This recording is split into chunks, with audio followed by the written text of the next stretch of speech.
Assalamualaikum warahmatullahi wabarakatuh. Perkenalkan, saya Muhammad Fadlan dengan ujung NIM 88. Yang saya hormati dosen pengampu mata kuliah Teknologi Rumah Kaca, Ibu Dr. Hilda Agustina STPMSI, dan juga teman-teman seperjuangan. Dalam hal ini izinkan saya sedikit memaparkan mengenai hasil tugas saya mengenai otomatisasi greenhouse dan juga hidroponik menggunakan sistem vertigasi dengan sensor EC dan juga pH guna mendukung budidaya pakcoy.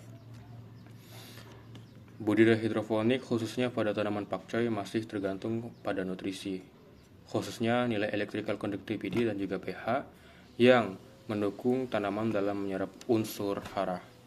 Namun dalam praktiknya di lapangan, pengukuran nutrisi ini masih dilakukan secara manual menggunakan TDS meter dan juga pH meter, sehingga penyesuaian larutan nutrisi masih terganggu dan dapat menyebabkan daun yang menguning, pertumbuhan tanaman yang terganggu, serta kematian pada tanaman. Pada penelitian terdahulu di PT Inama Sintetik Teknologi, sistem hidroponik dan juga greenhouse sudah dilakukan secara otomatis, namun pengukuran nutrisinya masih dilakukan secara manual. Oleh karena itu, perlu inovasi dan solusi untuk menerapkan sistem pengukuran nutrisi ini secara otomatis guna mendukung pertumbuhan pakcoy secara maksimal. Permasalahan sistem nutrisi pada hidroponik ini khususnya pada penelitian-penelitian terdahulu, yakni monitoring EC dan juga pH masih dilakukan secara manual, sehingga hasil yang didapat itu tidak real time. Yang kedua, penyesuaian nutrisi sering terlambat. Ini berakibat pada ketidakseimbangan ion dan dilanjutkan dengan risiko daun menguning, pertumbuhan yang terganggu, serta kematian pada tanaman masih terjadi. Selanjutnya, tidak ada integrasi antara sistem kontrol nutrisi dengan rumah tanaman atau greenhouse. Sistem otomatis terdahulu hanya berfokus terhadap pengukuran suhu, kelembaban, intensitas cahaya, tetapi tidak berfokus pada pengukuran nutrisi, sehingga perlu diterapkan inovasi ini. Yang terakhir, ketergantungan pada operator masih terjadi sehingga hasil yang didapat tidak relevan dari waktu ke waktu. Metode penelitian ini disusun melalui pendekatan kajian literatur yang berfokus pada pengembangan sistem vertigasi secara otomatis berbasis sensor OC dan juga pH guna mendukung otomatisasi greenhouse dan juga hidroponik pada tumbuhan pakcoy. Penelitian ini tidak dilakukan secara langsung di lapangan, tapi melalui analisis data sekunder dari penelitian terdahulu dan juga referensi pendukung lainnya.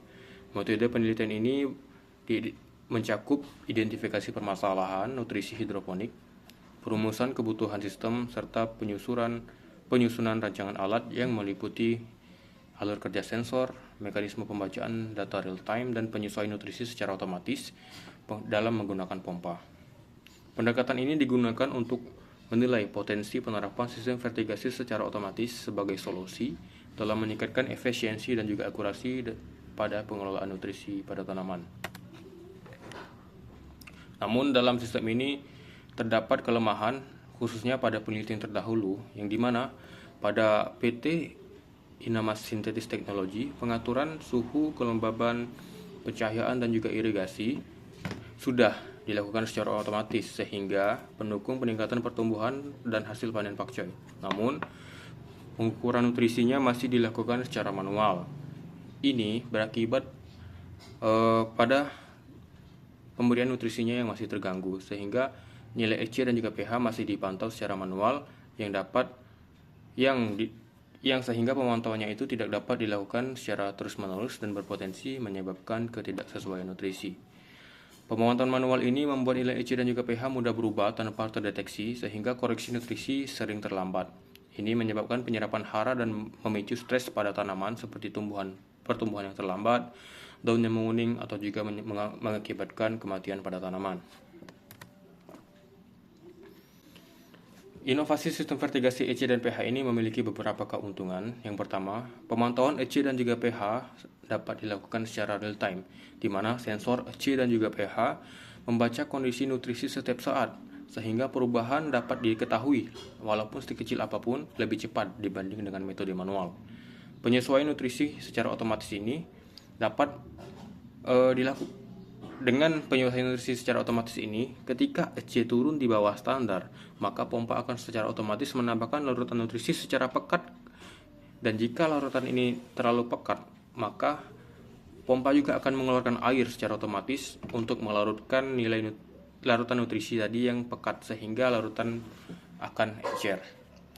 Yang ketiga juga, pengukuran pH dapat dilakukan secara otomatis. Pompa akan khusus menyalurkan larutan pH up atau down sesuai kebutuhan untuk mempertahankan pH pada rentang optimal. Mengurangi ketergantungan pada pengecekan manual.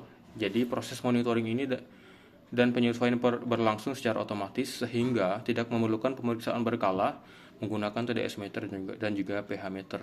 Yang terakhir, terintegrasi dengan microcontroller sehingga sensor terhubung ke microcontroller yang mengolah data dan mengendalikan pompa secara otomatis tanpa campur tangan operator. Jadi, mekanisme kerja sistem ini, sensor EC dan pH akan membaca secara real time larutan nutrisi secara terus-menerus untuk mendeteksi perubahan sekecil apapun. Yang kedua, setelah data didapat akan dilanjutkan dengan memproses data oleh microcontroller, di mana data dikirim ke microcontroller misalnya menggunakan sensor Arduino atau ESP32 untuk dibandingkan dengan batas nutrisi yang telah ditentukan. Yang ketiga, penambahan nutrisi saat EC rendah. Jadi jika EC itu turun di bawah standar, maka microcontroller akan mengaktifkan pompa untuk mengirimkan larutan ke dalam tangki. Dan jika larutan yang dikirimkan itu masih terlalu pekat, maka pompa akan membuka lagi dan mengirimkan air untuk dapat mengecerkan larutan tersebut. Yang ketiga, akan dilakukan pengecekan pH untuk mengetahui apakah pH ini sesuai standar atau belum. Dan yang terakhir, stabilitas nutrisi terjaga dengan konsisten. Kondisi larutan yang tetap stabil setiap waktu mendukung pertumbuhan pakcoy yang optimal dengan mengurangi risiko kekurangan nutrisi. Jadi perbandingan antara inovasi ini dengan penelitian-penelitian sebelumnya, yang pertama, sistem-sistem terdahulu umumnya hanya memfokuskan pada satu parameter saja. Jadi sebagian besar hanya mengotomatisasi TDS atau pH saja, sehingga stabilitas nutrisi belum sepenuhnya terjaga. Yang kedua, pemantauan tidak dilakukan secara real time, di mana operator masih harus memeriksa kondisi nutrisi secara berkala sehingga terjadi keterlambatan koreksi. Yang ketiga, tidak adanya integrasi antara sistem greenhouse dengan sistem nutrisi tadi. Jadi, mayoritas penelitian terdahulu tidak menggabungkan antara kontrol nutrisi dengan pengaturan suhu, kelembaban, intensitas cahaya, dan juga irigasi sehingga kondisi tumbuh belum optimal. Yang terakhir, dengan inovasi ini, ketergantungan pada operator berkurang. Dengan sensor EC dan pH secara real time dan pH otomatis, proses koreksi nutrisi tidak lagi tergantung pada pemeriksaan manual. Jadi kelebihan inovasi ini, yang pertama, kontrol nutrisi lebih akurat. Yang kedua, mengurangi ketergantungan pada operator, menjaga nutrisi tetap stabil 24 jam dalam seminggu. Yang terakhir, mendukung peningkatan hasil dan kualitas produksi. Jadi kesimpulannya, dengan sistem vertigasi berbasis sensor EC dan juga pH mampu meningkatkan dan menjaga nutrisi secara otomatis dan juga real time sehingga mengatasi kelemahan sistem sebelumnya yang masih bergantung pada pemantauan manual. Integrasi antara kontrol nutrisi dan juga otomatisasi greenhouse seperti suhu, kelembaban, dan juga irigasi menciptakan lingkungan yang tumbuh yang lebih stabil dan juga mendukung kebutuhan fisiologis pakcoy. Yang ketiga, dibandingkan dengan penelitian terdahulu, rancangan ini menawarkan beberapa cakupan kontrol yang lebih lengkap karena mencakup nilai pengaturan EC, pH, air, dan juga faktor lingkungan secara bersamaan. Dan yang terakhir, pendekatan ini berpotensi meningkatkan efisiensi budidaya serta kualitas hasil panen dan dapat diterapkan sebagai pengembangan di PT Inamas Sintetis Teknologi maupun greenhouse komersial lainnya. Mungkin itu saja yang sedikit saya sampaikan. Apabila ada kesalahan kata, saya mohon maaf. Assalamualaikum warahmatullahi wabarakatuh.